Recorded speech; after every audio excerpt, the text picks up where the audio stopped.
قوم عاد ایک بڑی زبردست قوم تھی جو علاقہ یمن کے ایک ریگستان احقاف میں رہتی تھی۔ ان لوگوں نے زمین کو فسق و فجور سے بھر دیا تھا اور اپنے زور و قوت کے زام میں دنیا کی دوسری قوموں کو اپنی جفاکاریوں سے پامال کر ڈالا تھا۔ یہ لوگ بت پرست تھے۔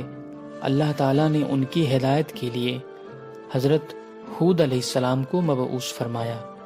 آپ نے ان کو درس توحید دی اور جور و ستم سے روکا تو وہ لوگ آپ کے منکر اور آپ کے مخالف ہو گئے اور کہنے لگے، آج ہم سے زیادہ زوراور کون ہے؟ کچھ لوگ حضرت ہود علیہ السلام پر ایمان لائے مگر وہ بہت تھوڑے تھے۔ قوم نے جب حد سے زیادہ بغاوت و شقاوت کا مظاہرہ کیا تو اللہ تعالیٰ کے پیغمبر کی مخالفت کی تو ایک سیاہ رنگ کا ابر آیا جو قوم عاد پر چھا گیا۔ وہ لوگ دیکھ کر خوش ہوئے۔ وہ یہ سمجھے کہ پانی کی ضرورت ہے، اس سے پانی خوب برسے گا، مگر اس میں سے ایک ایسی ہوا چلی، وہ اس شدت سے چلی کہ اونٹوں اور آدمیوں کو اڑا اڑا کر کہیں سے کہیں لے جاتی تھی۔ یہ دیکھ کر وہ لوگ گھروں میں داخل ہوئے اور دروازے بند کر لیے، مگر ہوا کی تیزی سے نہ بچ سکے۔ اس نے دروازے بھی اکھیڑ دیے اور ان لوگوں کو ہلاک بھی کر دیا۔ پھر قدرت الہی سے کچھ سیاہ پرندے نمودار ہوئے جنہوں نے ان کی لاشوں کو اٹھا کر سمندر میں پھینک دیا۔ حضرت ہود علیہ السلام اپنے چند مومنوں کو لے کر قوم سے جدا ہو گئے تھے، اس لیے اللہ کے کرم سے وہ سلامت رہے۔ قوم عاد کی ہلاکت کے بعد قوم سمود پیدا ہوئی۔ یہ لوگ حجاز و شام کی درمیانی اقطاع میں آباد تھے۔ ان کی عمریں بہت بڑی ہوتی تھیں، پتھر کے مضبوط مکان بناتے، وہ ٹوٹ پھوٹ جاتے مگر مکین بدستور باقی رہتے۔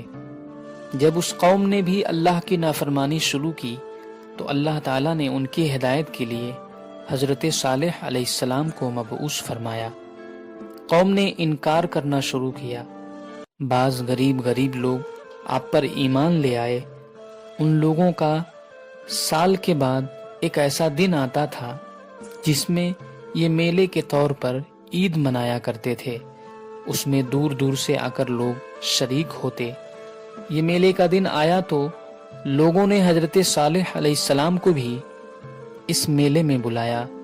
حضرت صالح علیہ السلام ایک بہت بڑے مجمع میں تبلیغ حق کی خاطر تشریف لے گئے۔ قوم سمود کے بڑے بڑے لوگوں نے وہاں حضرت صالح علیہ السلام سے یہ کہا کہ اگر آپ کا خدا سچا ہے اور آپ اس کے رسول ہیں تو ہمیں کوئی معجزہ دکھلائیے۔ آپ نے فرمایا، بولو کیا دیکھنا چاہتے ہو؟ ان کا سب سے بڑا سردار بولا، وہ سامنے جو پہاڑی نظر آ رہی ہے، اپنے رب سے کہیے کہ اس میں سے وہ ایک بہت بڑی اونٹنی نکال دے جو 10 مہینہ کی حاملہ بھی ہو۔